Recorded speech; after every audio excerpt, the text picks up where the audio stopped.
Good morning student, आपका स्वागत है मेरे चैनल शॉर्ट टर्म पे। हम पेयर ऑफ लीनियर इक्वेशन कर रहे हैं जिसमें अब तक मैं 8 लेक्चर बना चुका हूं। एक्सरसाइज 3.2 कर रहे हैं एनसीईआरटी की। वीडियो खूब लंबी ना हो जाए इसलिए इसको टुकड़ों टुकड़ों में मैं करवा रहा हूं। अभी तक 3.1 में मैंने जितने भी टेक्स्ट बुक के क्वेश्चन थे सारे करवा दिए। वो लगभग 40 मिनट की वीडियो है। सारी एक ही वीडियो में बना दूंगा तो लगभग 2-2.5 घंटे की हो जाएगी और इतनी लंबी वीडियो आप देखते नहीं हो, इसलिए मैं इसको टुकड़ों टुकड़ों में करवा रहा हूँ। ठीक है, क्वेश्चन नंबर 2 देखेंगे अब अपनी टेक्स्ट बुक का। क्या लिखा हुआ है ध्यान से समझेंगे।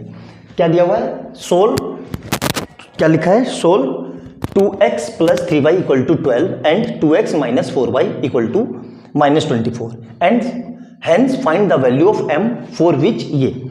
हमें m निकालना है। m निकालने के लिए मुझे x और y दोनों निकालने होंगे, तभी तो यहाँ पे पुट करूंगा, तभी तो हमारा m आएगा, क्योंकि यहाँ पे 3 वेरिएबल है और मुझे m चाहिए, मतलब 2 वेरिएबल की वैल्यू मुझे निकालनी पड़ेगी। किसकी, x और y की। वो कैसे निकालेंगे, उसके लिए 2 इक्वेशन दी हुई है। ये वाली क्या दिया हुआ है, 2x + 3y = 11 और क्या दिया हुआ है 2x - 4y = -24। ठीक है, यहां तक समझ में आ गया होगा, मेरे ख्याल से कोई समस्या नहीं है। अब देखो क्या करेंगे, इसको नाम दे दिया मैंने इक्वेशन 1 और ये हो गई मेरी इक्वेशन 2। मैंने बताया था हमेशा कि जब भी कोई वैल्यू यहाँ पे जैसे ये प्लस या माइनस में है तो उसको हम LHS में जो कुछ प्लस या माइनस में है उसको हम RHS में ले जाते हैं, क्योंकि उससे मुझे सोल्व करना ज़्यादा आसान होता है। तो मैं इसी को फर्दर ये लिख सकता हूँ 2x = -24 + 4y, मतलब इस पूरे को उठा के मैं उधर ले गया। यहां तक समझ में आया। ये हो गई मेरी इक्वेशन 3। क्या हो गई ये, 3। अब क्या कर रहा हूं ध्यान से देखना, 2x की वैल्यू इक्वेशन 3 से इक्वेशन 1 में पुट कर रहा हूं। तो मैं क्या लिख रहा हूं, putting value of 2x from equation 3 to equation 1, मतलब इक्वेशन 3 से 2 की वैल्यू इक्वेशन 1 में लिख रहा हूं। तो यहां पे क्या लिखा है, यहां पे देखो 2x है और यहां पे भी 2x है, तो इस 2x को, इस वाले 2x को एज इट इज मैं यहां पे लिख रहा हूं, यहां पे। ठीक है, तो क्या हो जाएगा ध्यान से देखो, -24 + 4y, देख ध्यान से देखना, और प्लस का 3y, इसका ऑलरेडी है, प्लस का 3y = कितने के इक्वल है, 11 के। क्लियर है यहां तक। अब क्या करेंगे, इस -24 को उधर ले जाएंगे। ठीक है, तो क्या आ जाएगा यहां से, ध्यान से देखना, यहां से ये दोनों को ऐड करके कितना आ जाएगा, 7y = 11 + 24। क्लियर है यहां तक, मेरे ख्याल से कोई समस्या नहीं होनी चाहिए। यहां से कितना आ गया देखो, 7y = 35, तो यहां से कितना आ जाएगा, y = 35/7, मतलब y = कितना आ गया, 5। y की वैल्यू मिल गई। अब y की वैल्यू इक्वेशन 3 में पुट कर दो। ठीक है, तो मैंने क्या लिखा, putting value of y in equation, कौन सी इक्वेशन 3। तो 3rd इक्वेशन क्या लिखी हुई है, 2x = -24 + 4 × y कितना है, देखो y यहां से लिख देता हूं मैं, y कितना है, 5। ठीक है, आ गया समझ में। तो ये कितना हो जाएगा, -24 + 5 × 20, किसके इक्वल है ये, 2x के। तो यहां से कितना आ जाएगा, 2x = ध्यान से देखना -4, तो x = -4/2, तो x = कितना आ गया, -2। आई बात समझ में। x और y दोनों निकल गए, क्या करना है, उसको इक्वेशन में पुट कर दो। कौन सी इक्वेशन में, जो दी हुई है। ठीक है, ये मिटा देता हूं, मेरा काम हो गया। ध्यान से देखना, ठीक है, अच्छे से। सिंपल से क्वेश्चन है, लेकिन होते कई बार क्या है कि हो नहीं पाते हमसे ये। ठीक है, ध्यान से देखो, तो क्या दिया हुआ है, y = mx + 3, y कितना है, 5। ठीक है, m हमें निकालना है, x कितना आया, -2 + 3। अब क्या करेंगे, इस 3 को इधर ले आएंगे, तो क्या आएगा, 5 - 3 = -2m। तो यहां से कितना आ जाएगा, 2 = -2m। हमें m निकालना है, तो इस -2 को कहां ले जाऊंगा, डिवाइड में, तो 2/-2 = m, तो ये इससे कट गया 1 टाइम में, तो m = कितना आ गया, -1। ये इसका सॉल्यूशन था। आई बात समझ में, बहुत सिंपल सा क्वेश्चन था। कई बार क्या होता है कि कई कैलकुलेशन मिस्टेक हो जाती है, हमसे ये सोल्व नहीं कर पाते, इसलिए हमारा आंसर गलत आता है। तो बहुत अच्छे से स्लोली करेंगे, समझ के करेंगे, एक एक स्टेप लिखेंगे, हमारा आंसर कभी भी गलत नहीं आएगा। तो नोट डाउन कर लो अच्छे से, और वीडियो अच्छी लगे तो लाइक एंड सब्सक्राइब कर देना और बेल आइकन दबा देना। अब इसमें वर्ल्ड प्रॉब्लम बच गई है, अब वो सारी वर्ल्ड प्रॉब्लम हम लाइन से करेंगे। नोट डाउन कर लो इसको जल्दी से, ठीक है।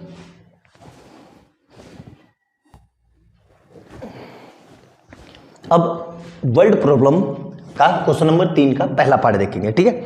बहुत सिंपल सा क्वेश्चन है, लेकिन ये भी आप कहीं ना कहीं गलत कर दोगे। क्यों? आपके कंसेप्ट अगर सही नहीं हुए तो ध्यान से देखना। The difference between two number is 26। दो नंबरों का डिफरेंस दिया हुआ है, ठीक है, ध्यान से देखना। तो क्या लिख रहा हूं मैं, लेट्स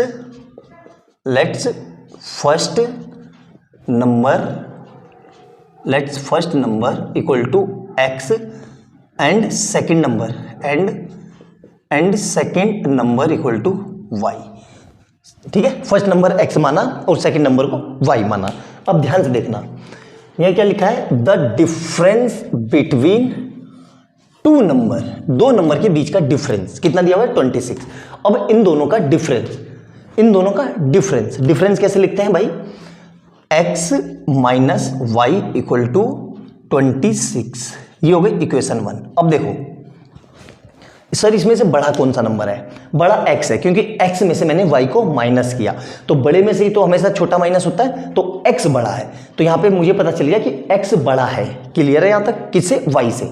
अब आगे देखो, one number is 3 times the other, जो पहला नंबर है वो दूसरे का 3 गुना है। मतलब ध्यान से समझना, x y equal to 3x लिखूं कि x इक्वल टू 3y लिखूं, ये कंसेप्ट क्लियर होना बहुत जरूरी है। देखो मैंने बड़े को x माना है, तो बड़े को x को छोटे के इक्वल लाने के लिए हमेशा छोटे में मल्टीप्लाई करते हैं।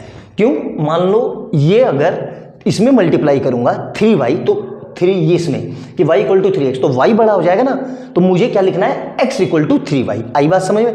ये मेरी सेकेंड इक्वेशन है। तो क्या लिख रहा हूं मैं, ध्यान से देखना। अब यहां पे लिख लो इक्वेशन 1। अब गिवन, ठीक है, अकॉर्डिंग टू क्वेश्चन, मतलब given according to question. Second equation क्या हो जाएगी, x is equal to 3y। आया समझ में? क्यों किया मैंने ऐसा? मेरे ख्याल से समझ में आ गया होगा, कोई समस्या नहीं है। अब इसको सब्स्टिट्यूशन से सोल्व करना है, क्योंकि बुक में लिखा हुआ है कि सब्स्टिट्यूशन से ही सोल्व करो। तो मैं क्या लिख रहा हूं, from putting value of x from equation 2 to equation 1। Equation 2 से इक्वेशन 1 में रख रहा हूं। तो क्या है, देखो ध्यान से, यहां पे x कितना है, 3y, तो इस x को मैं यहां रख रहा हूं। तो क्या लिख रहा हूं मैं, देखो ध्यान से, 3y माइनस ये y ऑलरेडी है इक्वल टू 26। तो यहां से कितना आ जाएगा, 2y equal to 26।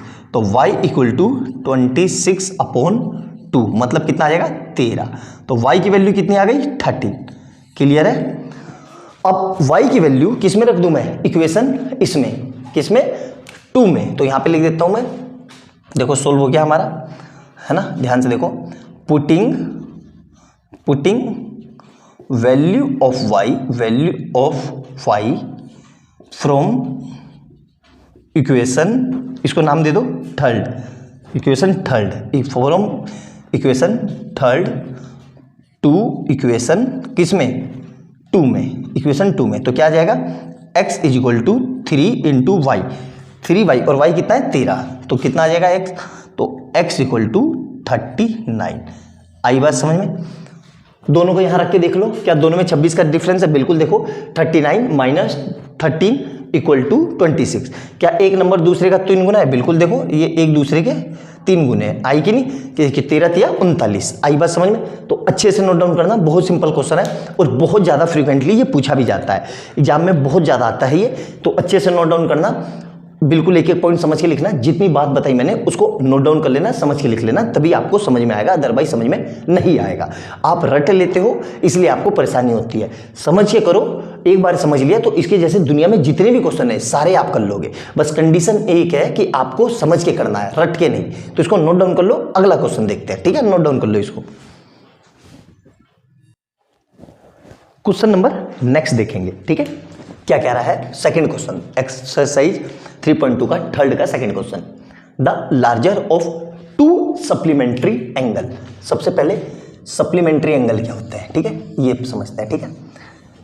Exceed the smaller by 18 degree, 18 degree, मतलब क्या करना है, सबसे पहले let's smaller angle equal to X. Sir smaller को ही क्यों माना, क्योंकि लार्जर जो है वो स्मॉलर से 18 बढ़ गया है, तो स्मॉलर को ही मानना पड़ेगा, है ना। तो लेट्स स्मॉलर एंगल एक्स और लार्जर एंगल इक्वल टू कितना हो जाएगा, ध्यान से देखना, 18 बढ़ गया, छोटे में से छोटे वाले से 18 बढ़ गया, तो 18 कैसे बढ़ेगा, x प्लस 18 डिग्री। क्लियर है यहां तक, ये लिखा हुआ है। अब हमें पता है सप्लीमेंट्री एंगल क्या होते हैं, जब दो एंगल का सम 180 हो जाए, मतलब smaller angle plus larger angle, दोनों का सम कितना हो जाए 180, तो उसको क्या बोलते हैं, सप्लीमेंट्री। बस कुछ नहीं करना है, यहां पे वैल्यू पुट कर दो। स्मॉलर एंगल कितना है x प्लस लार्जर कितना है x प्लस 18 इक्वल टू कितना हो जाएगा 180 डिग्री। क्लियर है। अब इस 18 को कहां ले जाएंगे, इधर, तो x और x मिलके कितने हो गए 2x इक्वल टू कितना 180 माइनस 18, कितना बचेगा यहाँ पे 2x इक्वल टू 162, तो यहां से x कितना आ जाएगा, x इक्वल टू 162 अपॉन 2, तो x इक्वल टू कितना आ जाएगा 81 डिग्री, x आ गया। अब x को यहां पुट कर दो, तो क्या हो जाएगा मेरा स्मॉलर एंगल कितना हो गया, स्मॉलर एंगल कितना हो गया मेरा, ये रहा 81 डिग्री, और लार्जर कितना हो गया, लार्जर एंगल इक्वल टू कितना हो जाएगा, यहां पे देखो 81 डिग्री प्लस 18 डिग्री कितना हो जाएगा 99 डिग्री। दोनों को ऐड करो, क्या 180 हो रहा है, देखो बिल्कुल 180 हो रहा है। आई बात समझ में। तो इस तरीके से इस क्वेश्चन को किया जाता है। बोर्ड में पूछा हुआ क्वेश्चन है, ये 2022 या 21 में पूछा हुआ है। बहुत सिंपल सा क्वेश्चन है, बहुत ज़्यादा एग्जाम में आता है, अच्छे से नोट डाउन कर लेना, बहुत फ्रीक्वेंटली पूछा जाने वाला क्वेश्चन है ये। अगर ये हमसे उसमें पूछ ले एमसीक्यू में, तो कैसे करेंगे, ऐसे ही करेंगे, ठीक है। एमसीक्यू का तरीका क्या है, देखो 18 एक्सीड हो जा रहा है, कितना आ रहा है 18, तो क्या करेंगे, पहले 180 में से 18 माइनस कर दिया, ठीक है, कितना आ गया ये 162, और इसको 2 से डिवाइड कर दो, तो एंगल कितना आ गया 81, तो मतलब एक 81 आ गया, तो दूसरा कितना आएगा 81 प्लस 18, वो 181 प्लस 18, तो कितना हो जाएगा ये 99। इस तरीके से हम इसको सप्लीमेंट्री में उसमें कर लेंगे एमसीक्यू में। समझ में आया ध्यान से, तो तुरंत करना है, बिल्कुल लेट किए हुए एमसीक्यू में हमें जल्दी से जल्दी पूरी एफिशिएंसी के साथ करना है, ताकि हमारा टाइम बचे और उसको हम सब्जेक्टिव में लगाएं। आई बात समझ में, नोट डाउन कर लेना, बहुत सिंपल क्वेश्चन है। अगला क्वेश्चन देखते हैं, ठीक है, अच्छे से देख लो इसको। क्वेश्चन नंबर 3 देखेंगे अपने एनसीईआरटी टेक्स्ट बुक का। बहुत ही फ्रीक्वेंटली ये क्वेश्चन पूछे जाते हैं। इसी साल 2024 में बेसिक्स में आया हुआ था ये क्वेश्चन। वहां पे क्या था, बस ये क्रिकेट बैट की जगह ये था नोटबुक और पेन, ठीक है। करेंगे कैसे, दोनों का तरीका सेम ही है, बहुत ज़्यादा एग्जाम में पूछा जाता है, सिंपल सा समझेंगे। सबसे पहले क्या कह रहा है, the coach of a cricket team buy 7 bats and 6 ball of 4 rupees 38, इतने 3800। तो सबसे पहले क्या लिखेंगे, ध्यान से देखना, लेट्स प्राइस सी होता है, प्राइस ऑफ वन बैट का क्या मानेंगे x, और लेट प्राइस ऑफ 1 बॉल ये कितना मानेंगे, ये मानेंगे y। अब क्या कह रहा है, देखो एक का x माना, तो 7 का कितना हो जाएगा 7x, ठीक है, प्लस बॉल और बैट दोनों को मिला के 3800 में खरीद रहा है। तो ना तो हमें बॉल के प्राइस पता है, ना बैट का प्राइस पता है, लेकिन ये पता है कि दोनों को मिला के 3800 में खरीद रहा है। तो 7x और बॉल का कितना माना y, और कितनी बॉल है 6y, तो 6y इक्वल टू कितना हो जाएगा टोटल 3800। ये हो गई इक्वेशन 1। अब सेकेंड इक्वेशन में क्या कह रहा है कि later she buy 3 bat and 5 ball, मतलब 3x plus 5y equal to कितना 1750। ये हो गई इक्वेशन 2। आई बात समझ में। अब इसको सब्स्टिट्यूशन से करना है, एलिमिनेशन से नहीं। देखो उसने लिखा हुआ है कि सब्स्टिट्यूशन से ही करो, एलिमिनेशन से भी कई बच्चे करेंगे। हालांकि मैंने अभी एलिमिनेशन पढ़ाया नहीं है, लेकिन बच्चे स्मार्ट ज़्यादा बनते हैं, बोलते हैं कि अपनी मर्जी से कर लो। अरे अपनी मर्जी से कर लोगे तो मार्क्स कम नहीं मिलेंगे भाई, उसने सब्स्टिट्यूशन लिखा है तो सब्स्टिट्यूशन से ही करना है, ठीक है। तो मैं क्या कर रहा हूँ, ध्यान से देखो, मैं इस वाली इक्वेशन को ये लिख सकता हूँ 3x plus 5y equal to 1750। अब यहाँ से x या y किसी एक की वैल्यू निकाल लो। मैं क्या कर रहा हूँ, x की वैल्यू निकाल रहा हूँ, तो मैं इस प्लस 5y को इधर ले जा रहा हूँ, ठीक है। तो क्या आ रहा है, ध्यान से देखना, ये आ रहा है 3x is equal to 1750 minus 5y। अब क्या करेंगे, मुझे x निकालना है, तो ये 3 कहाँ जाएगा, डिवाइड में, इसके डिवाइड में, तो क्या जाएगा x is equal to 1750 minus 5y upon में 3। क्लियर है यहाँ तक, ये हो गई मेरी इक्वेशन थर्ड। क्या नाम हो गया ये, थर्ड। अब मैं क्या कर रहा हूँ, putting value of x from equation, कौन सी इक्वेशन, थर्ड, टू इक्वेशन कौन सी, 1 में। सेकंड में नहीं रखेंगे, सेकंड को ही तो सोल्व किया है, इक्वेशन 1। तो यहाँ पे लिख देता हूँ मैं, क्या लिखा हुआ है 7 और x की जगह ये पूरा, ठीक है। थोड़ा कैलकुलेटिव क्वेश्चन है, क्या कर सकते हैं बेटा, है तो है, अपॉन में 3, फिर कितना आ जाएगा प्लस का 6y इक्वल टू कितना 3800। मेरे ख्याल से समझ में आ गया होगा, कोई समस्या नहीं है। ऊपर वाले को मैं मिटा देता हूँ क्योंकि ये मेरा काम हो गया, ठीक है। देखना ध्यान से कैसे करेंगे, ठीक है। ध्यान से देखो, तो मैंने क्या लिखा है यहाँ से, ये 7 कहाँ जाएगा, मल्टीप्लाई में, तो इसकी मल्टीप्लाई करी तो ये आएगा 0, 7 पंजे 35 का 5, हासिल लगे 3, 7 7 49, 50 51 52, हासिल लगे 5, 7 एकम 7 और 5 12। ये आएगा 12250 माइनस कितना आ जाएगा, 7 पंजे 35y 35y अपॉन में क्या है 3, और इधर क्या है प्लस का 6y इक्वल टू कितना 3800। अब क्या करेंगे, इसके नीचे कुछ नहीं है तो 1, एलसीएम लेंगे तो क्या आएगा 12250 माइनस 35y। अब ये 3 किससे मल्टीप्लाई होगा, इससे, तो प्लस में 6y इंटू 3 अपॉन में क्या आ रहा है, देखो ध्यान से 3, और इक्वल टू में क्या है 3800, ठीक है। अब क्या करेंगे, इस 3 को भी इधर भेज देंगे। पहले मैंने एलसीएम लिया, देखो क्रॉस मल्टीप्लाई, पहले एलसीएम लिया फिर उसको इधर भेजेंगे, तो क्या आ जाएगा 12250 माइनस 35y और प्लस का 18y equal to 3800 into 3। Clear है यहाँ तक। अब ध्यान से देखना, 1 मिनट चेक कर लेते हैं क्या यही आ रहा है कि नहीं।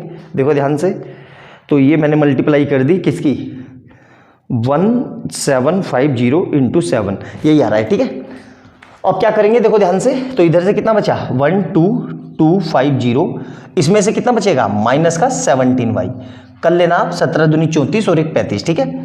तो 18 17 ये गए, 35 में से 18 गए, ठीक है, 35 में से 18 गए तो कितने आए, 1 मिनट, 35 माइनस 18 कितना है 17, ठीक है।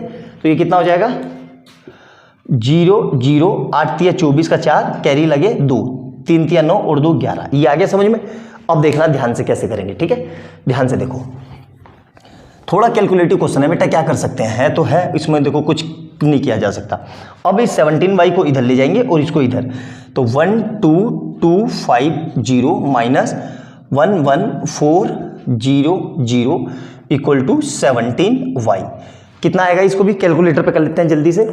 तो ये आ जाएगा 12250 माइनस 11400, कितना आया, ये 850 इक्वल टू 17y। अब ये 17 कहाँ जाएगा, डिवाइड में, तो 850 अपॉन 17 इक्वल टू y, तो कितना आ जाएगा ये डिवाइडेड बाई 17, मतलब 50। तो ये मिटा दिया मैंने, तो y कितना आ गया 50, मतलब एक बेट की कीमत कितनी है 50 रुपये। आई बात समझ में, एक बेट की वैल्यू पता चल गई कितनी है 50 रुपये। अब इसको क्या कर रहा हूँ मैं, इक्वेशन में रख देता हूँ। कौन सी इक्वेशन में, इक्वेशन 1 में, ठीक है। तो मैं क्या लिख रहा हूँ, putting value of y in equation, कौन सी, इन इक्वेशन 1। इक्वेशन 1 क्या है, देखो ध्यान से, 7x प्लस 6 इंटू वाई की जगह कितना है 50 है ना, इक्वल टू कितना है 3800। तो यहाँ से कितना आ जाएगा 7x और ये आ जाएगा 300 इक्वल टू 3800। अब क्या करेंगे इस 300 को इधर ले जाके माइनस में, ठीक है, ध्यान से देखना है ना। तो क्या कर रहे हैं ध्यान से देखना, तो ये आ जाएगा 7x इक्वल टू 3800 माइनस 300। तो कितना आ जाएगा यहाँ से 7x इक्वल टू 3500। तो x इक्वल टू 3500 अपॉन 7। तो x इक्वल टू कितना आ गया 500, ठीक है। मतलब x बेट 500 का है और बॉल 50 रुपए की है। और नॉर्मल भी देखो तो बैट ही महंगा आता है, बॉल सस्ती आती है। तो यहाँ पे मल्टीप्लाई करके देख लेते हैं। तो देखो यहाँ रख के देखो तो ये कितना हो जाएगा 7 पंजे 35 और 300 आ गया ना 38। तो इस तरीके से इस क्वेश्चन को करना होता है। बहुत प्यारा, बहुत जबरदस्त क्वेश्चन था, बहुत फ्रीक्वेंटली पूछा भी जाता है। नोट डाउन करना, अभी मैंने बताया था कि अभी रिसेंट पूछा गया है। तो अच्छे से देखो क्वेश्चन नंबर नेक्स्ट देखते हैं, नोट डाउन कर लो इसको। क्वेश्चन नंबर नेक्स्ट देखेंगे, बहुत ही जबरदस्त क्वेश्चन है, ठीक है। कई बच्चों को ये क्वेश्चन समझ में नहीं आएगा कि क्या कह रहा है। देखो ध्यान से, ये कह रहा है the taxi charge in a city consist of a fix charge together with the charge for the distance covered. मतलब एक टैक्सी वाला है, वो क्या कह रहा है, ऐसे समझो कि जैसे आप कहीं घर पे रह रहे हो और आपको अपने दोस्त के यहाँ जाना है। दोस्त का घर है 3 किलोमीटर। तो टैक्सी वाला ये कह रहा है कि भाई मैं 10 रुपये तो लूँगा ही लूँगा, मतलब एग्जाम्पल से। उसके बाद आप जितने किलोमीटर चलोगे उस पर 20 रुपये और एक्स्ट्रा लूँगा। आई बात समझ, मतलब 10 रुपये तो फिक्स लेगा ही लेगा। जैसे आप 1 किलोमीटर चले तो 10 और 20 कितने हो गए 30। 2 किलोमीटर चले तो 10 प्लस 20 प्लस 20 मतलब 50। इस तरीके से आई बात समझ में। तो इसमें क्या करेंगे, सबसे पहले हम लिख लेंगे let's fixed price equal to X. और दूसरा क्या है, let's charge per kilometre equal to Y, ठीक है। अब क्या लिखना है, ATQ मतलब अकॉर्डिंग टू क्वेश्चन क्या कह रहा है, for a distance of 10 kilometre the charge paid by rupees इतना। 10 किलोमीटर कोई आदमी चला तो 10 किलोमीटर के लिए क्या कंडीशन बनेगी, x plus 10y equal to कितना 105। ये चीज समझ में आई कि नहीं, कि भाई फिक्स चार्ज तो ये फिक्स है, ये थोड़ी ना बदल रहा है। जो बदल रहा है डिस्टेंस जितनी चल रही है उतना ही तो वो पैसा देगा। आई बात समझ में। तो ये हो गई मेरी इक्वेशन 1। क्यों, क्योंकि भाई देखो मान लो कोई 10 किलोमीटर चला या 11 किलोमीटर ले लेते हैं, तो 1 किलोमीटर का तो ये फिक्स हो गया, बाकी 10 किलोमीटर का ही तो बदल रहा है। मान लो कोई 10 में से रास्ते में 8 चला, 7 चला, 6 चला, तो वही तो बदलेगा। ये तो फिक्स है कि ये तो लगेंगे ही लगेंगे। आई बात समझ में ये। अब सेकंड केस देखो क्या कह रहा है, and for a journey of 15 kilometre the charge paid by rupees इतना। अब 15 किलोमीटर, तो दूसरी क्या हो जाएगी, दूसरे अलग मार्कर से लिख देता हूं, देखो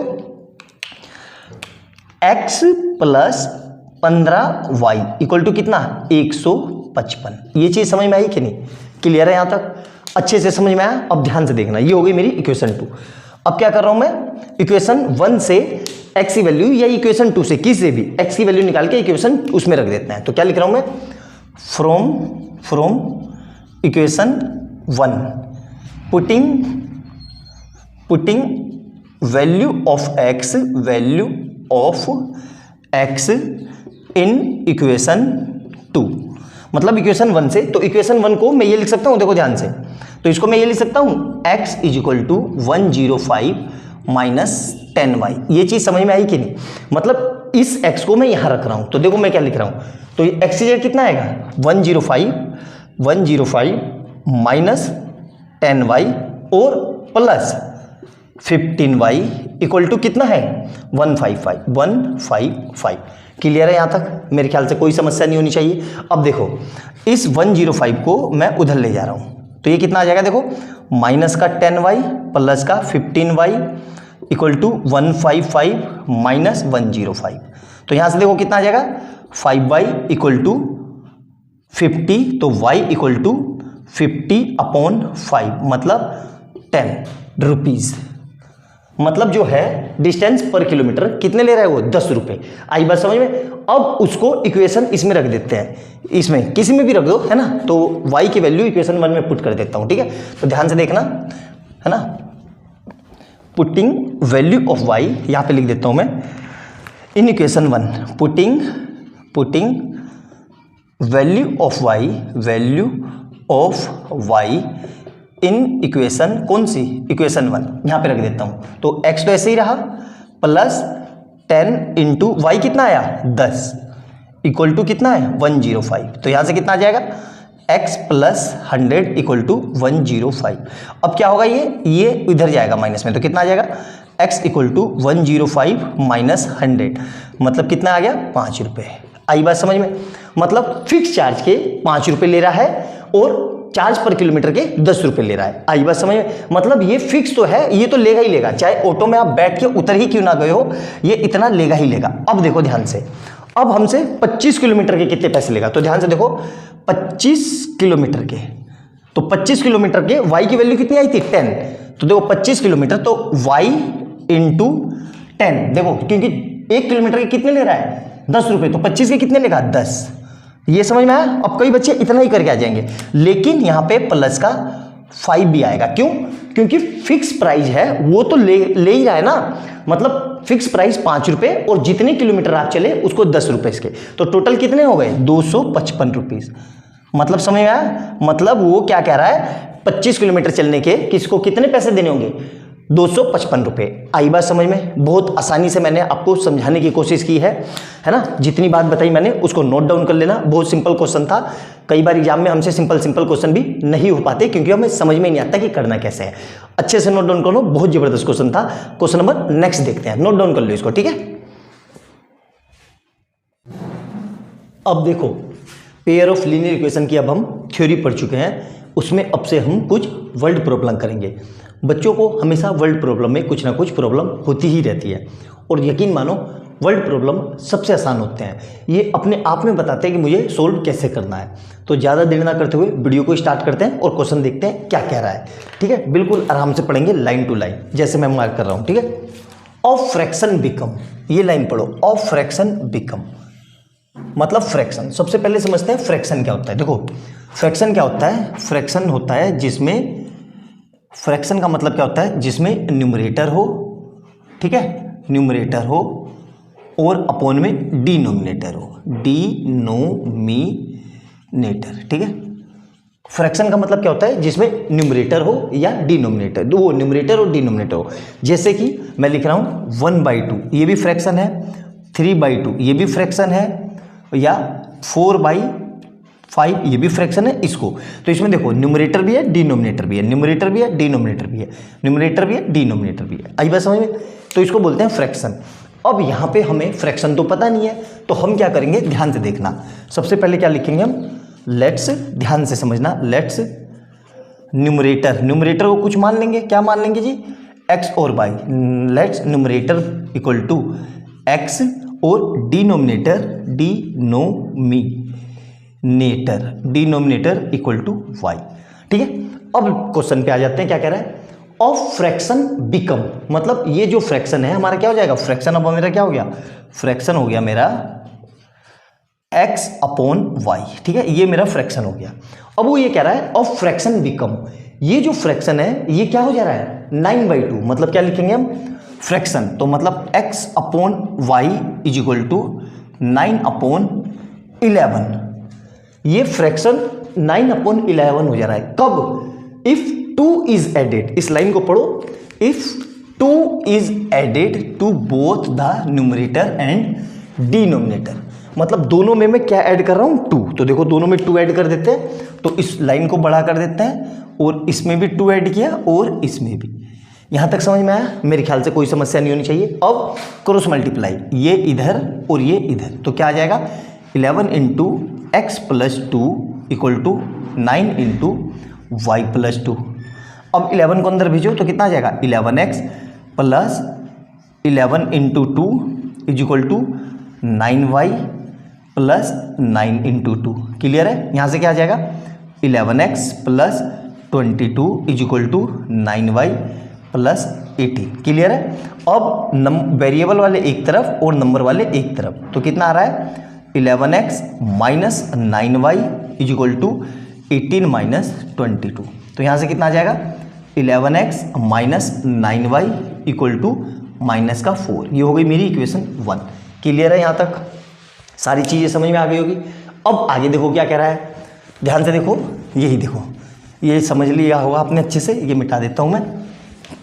अब देखो लाइन से, लाइन वाइज पढ़ेंगे। क्या कह रहा है, इफ, यदि, अब नई कंडीशन है यहाँ पे, फुल स्टॉप हो गया। If 3 is added to both the numerator and the denominator, मतलब किस में, फ्रैक्शन में। कौन से फ्रैक्शन में, x अपॉन वाई में, x अपॉन वाई में। मैं क्या ऐड कर रहा हूं, 3, तो प्लस का 3 ऊपर भी और प्लस का 3 नीचे भी, तो ये बिकम, मतलब ये कितना बन जा रहा है, 5/6, 5/6। ठीक है, ये चीज समझ में आई कि नहीं? अब सेम वही काम यहां करेंगे, क्रॉस मल्टीप्लाई, ये इधर ये इधर, तो क्या आएगा, 6 × x + 3 = 5 × y + 3। ठीक है, अब इस 6 को अंदर मल्टीप्लाई करेंगे तो 6 × x + 6 × 3 = 5 × y + 5 × 3। तो यहाँ से कितना आ जाएगा, 6x + 18 = 5y + 15। अब क्या करेंगे, वही वेरिएबल वाले एक तरफ, नंबर वाले एक तरफ, तो क्या आ जाएगा, 6x - 5y = 15 - 18। तो यहाँ से कितना आ जाएगा, 6x - 5y = -3। ये हो गई मेरी इक्वेशन 2। क्लियर है यहाँ तक? मेरे ख्याल से कोई समस्या नहीं होनी चाहिए, बहुत सिंपल सा था। अब इसको मिटा देते हैं। ठीक है, आपकी बुक का है, ये टेक्स्ट बुक का क्वेश्चन है। ठीक है, नोट डाउन कर सकते हो, चाहे तो देख भी सकते हो। ठीक है, अब देखो ये दोनों इक्वेशन आ गई मेरे पास। अब हम इसमें एलिमिनेशन या सब्स्टिट्यूशन लगाएंगे। ठीक है, दोनों इक्वेशन को यहाँ पे फिर से लिख लेता हूँ शांति से। तो कितना आया, 11x - 9y = 4, और इधर से कितना आ रहा है, 6x - 5y = -4 है, -4, और ये -3। क्लियर है? अब क्या करेंगे, ध्यान से देखो, इस इक्वेशन को मैं किससे मल्टीप्लाई कर देता हूँ, इस पूरे को मैं मल्टीप्लाई कर देता हूँ 5 से, तो इधर भी मल्टीप्लाई होगी 5 से।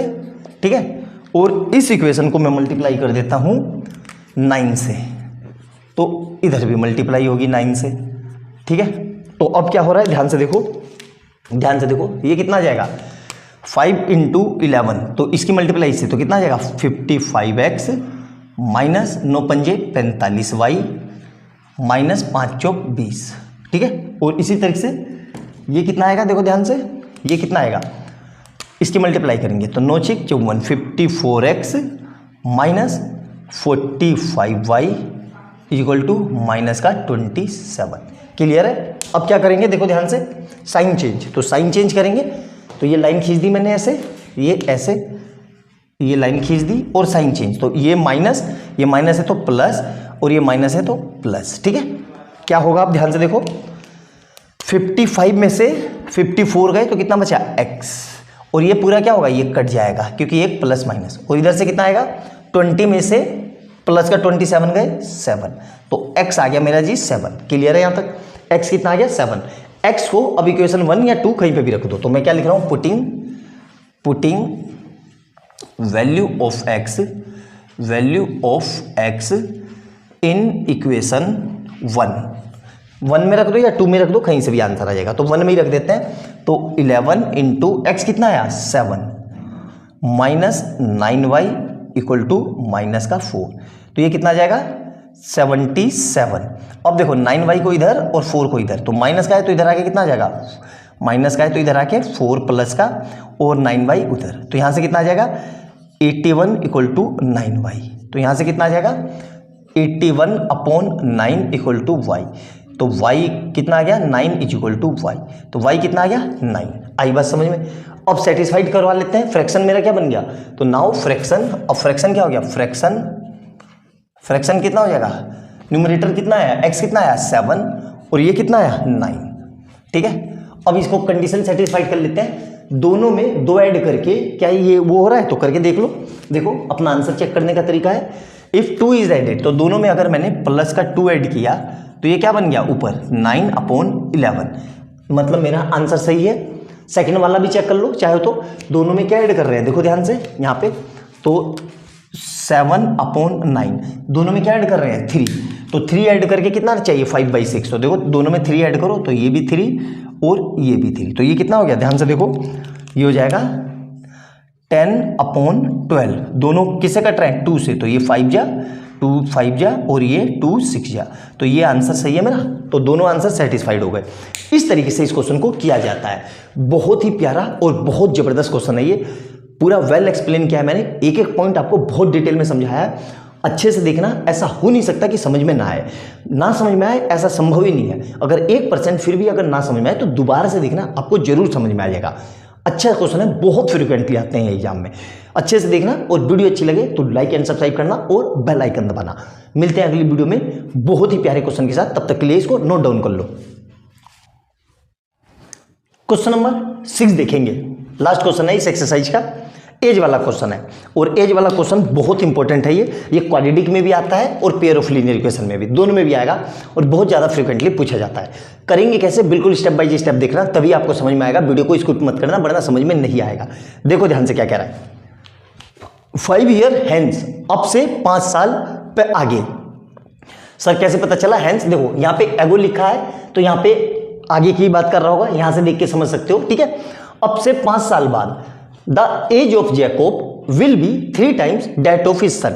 मतलब सबसे पहले क्या लिख लेते हैं, let's Jacob present age equal to X. ठीक है, और जैकोब सन्स एज ये कितनी है, वाई प्रेजेंट एज। ठीक है, आई बात समझ में। अब क्या लिखेंगे, according to question 5 years hence their ages। ठीक है, अब ध्यान से समझो। 5 साल बाद, जैसे अभी मान लो 2024 चल रहा है, मैं 30 साल का हूं और आप 15 साल के हो, तो 5 साल बाद 2029 में मैं कितने साल का हो जाऊंगा, 29 साल का। ठीक है, और आप कितने साल के हो जाओगे, 20 साल के। कैसे निकाला, जो आपकी एज है उसमें 5 ऐड कर दिया, तो भाई दोनों की एज कितनी हो जाएगी, दोनों की एज कितनी हो जाएगी, यहां पे देखो x + 5 और y + 5। ठीक है, ये ऐसे लिख लेना, ऐसे लिखना, कभी गलती नहीं होगी। ठीक है, अब वो क्या कह रहा है, ध्यान से समझना, ये चीज समझ में आई। The a Jacob will be 3 times that of his son. तो दोनों को बराबर कर दो पहले तो। ठीक है, अब कौन किसके 3 गुना है, जैकोब। तो कई बच्चे यहां पे 3 की मल्टीप्लाई कर देंगे। ठीक है, यहीं से आंसर गलत हो जाएगा। देखो ध्यान से, मान लो मैं अभी 30 साल का हूं, तो 2029 में मैं कितने साल का हो जाऊंगा, 35 साल का। और आप 15 साल के हो तो आप कितने साल के हो जाओगे, 20 साल के। तो आपको मेरे बराबर आने के लिए आप में मल्टीप्लाई करेंगे ना, तभी तो अब दोनों की एज बराबर होगी। मान लो मेरे में मल्टीप्लाई कर दिया, तो मैं अभी 30 साल का हूं, तो मल्टीप्लाई होके और बड़ा हो जाऊंगा ना, आपसे तो बहुत बड़ा हो जाऊंगा। तो इसमें क्या करते हैं, हमेशा जो छोटा होता है, सन, डॉटर, जो भी वाइफ, उसकी एज में मल्टीप्लाई करते हैं। ये चीज याद रखना। तो मल्टीप्लाई किस में करेंगे, इसमें। तो ये कितना हो जाएगा, यहां से ध्यान से देखो, x + 5 = 3y + 15। आया समझ में। 3 की मल्टीप्लाई इससे, 3 की मल्टीप्लाई इससे। अब 3y को इधर ले आओ और 5 को इधर ले जाओ, तो क्या आ जाएगा, x - 3y = 15 - 5। तो कितना आ जाएगा यहां से, x - 3y = 10। ये हो गई इक्वेशन 1। अब 5 साल पहले, अब 5 years hence, अब यहां पे क्या लिख रहा हूं, 5 years ago। ठीक है, अब ऐसे समझो 2024 चल रहा है, तो मैं अभी 30 साल का हूं, तो 5 साल पहले मतलब 2019 में मैं कितने साल का रहूंगा, 25 साल का। आपने कैसे निकाला, मेरी एज से 5 साल माइनस कर दिया। अब मेरी एज घट रही है तो आपकी भी तो एज घटेगी। ऐसा थोड़ी ना है कि आप वहां पे रुके रहोगे। आप 15 साल के हो अभी प्रेजेंट में, तो आप 2019 तक कितने साल के थे, 10 साल के। तो क्या करेंगे, अब दोनों की उम्र से 5 माइनस कर देंगे। तो जैकोब कितनी हो जाएगी, x - 5, और इधर कितनी हो जाएगी, y - 5। दोनों को ऐसे लिख लेना। ठीक है, अब क्या करेंगे, देखो जैकोब एज वाज 7 times। तो जैकोब की जो एज है वो 7 times है, किसके, अपने लड़के के। आई बात समझ में, क्या कहा मैंने, समझ में आया। हमेशा छोटे में मल्टीप्लाई करते हैं। आई बात, अब इसको मल्टीप्लाई कर दो तो ये कितना हो जाएगा, x - 5 = 7y - 35। अब क्या करेंगे, 7y को इधर, इसको इधर, तो क्या हो जाएगा, x - 7y = -35 + 5। तो कितना आ जाएगा, x minus 7y equal to minus का 30। ये हो गई इक्वेशन 2। क्लियर है? अब क्या करेंगे, इस इक्वेशन को मैं ये लिख सकता हूं x is equal to 10 plus 3y। इस पूरे को उठा के मैं यहां ले गया, तो इसको नाम ना देके इसको नाम दे दो 1। अब x की वैल्यू यहां से पुट कर दो, तो ऊपर वाला मिटा दूं क्योंकि ये मेरा काम हो गया, इसका कोई काम नहीं था। ठीक है, अब देखो ध्यान से, अच्छे से समझो, है ना। ये तो मैं क्या लिख रहा हूं, putting value of x from equation 1 to equation किस में, 2 में।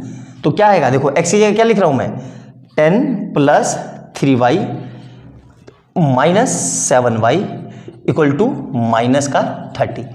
तो अब देखो क्या करेंगे, इस 3y को इधर, 3y को कह रहा हूं, इस 10 को इधर ले जाएंगे तो कितना आ जाएगा, और ये 3y में से 7y गए तो माइनस का 4y इक्वल टू माइनस 30 और माइनस का 10। तो कितना आ जाएगा, माइनस का 4y इक्वल टू माइनस का 40। तो यहां से कितना आ जाएगा, ये यहां पे देखो तो माइनस से माइनस कट गया तो कितना आएगा, y इक्वल टू 40/4। तो मतलब y इक्वल टू 10। जैकोब अभी प्रेजेंट में कितने साल का है, 10 साल का। अब y की वैल्यू इक्वेशन 1 में पुट कर देता हूं, देखो ध्यान से, है ना। क्या लिख रहा हूं मैं, putting value of y in equation, कौन सी इक्वेशन, इन इक्वेशन 1। क्यों, क्योंकि y निकल चुका है, y को यहां रख दो तो x आ जाएगा, सिंपल सी बात है। तो क्या लिख रहा हूं मैं, ध्यान से देखो, x is equal to 10 plus 3y। तो कितना आ जाएगा, x equal to 10 plus 3 into Y कितना है 10। तो कितना आ जाएगा ये 10 प्लस 30, मतलब कितना आ गया 40। मतलब x इक्वल टू, जैकोब कितने साल के हैं, 40 साल के। तो इनकी एज कितनी हो गई 40 और इनकी एज कितनी हो गई 10। अब कंडीशन वेरीफाई करवा लेते हैं। देखो अब से 5 साल बाद, ठीक है, 5 साल बाद देखो ध्यान से देखो, ये आ गई ना, 5 साल बाद ये कितने साल के हो जाएंगे 45, और ये कितने साल के हो जाएंगे 15। क्या ये इसके 3 गुना है, बिल्कुल है ना, आया समझ में। अब 5 साल पीछे जाके देखते हैं, देखो 5 साल पीछे ये कितने साल के हो जाएंगे 40 माइनस 5 मतलब 35, और ये कितने साल के हो जाएंगे 10 माइनस 5 मतलब 5। क्या इसके ये 7 गुना है, बिल्कुल है। तो इस तरीके से इसको हम वेरीफाई भी करवा सकते हैं। आई बात समझ में। तो यहाँ पे हमारी ये एक्सरसाइज पूरी तरीके से कंप्लीट हो गई, बहुत अच्छे से और बहुत डिटेल में मैंने एक एक पॉइंट आपको समझाया, एक एक चीज अच्छे से निकलवाई।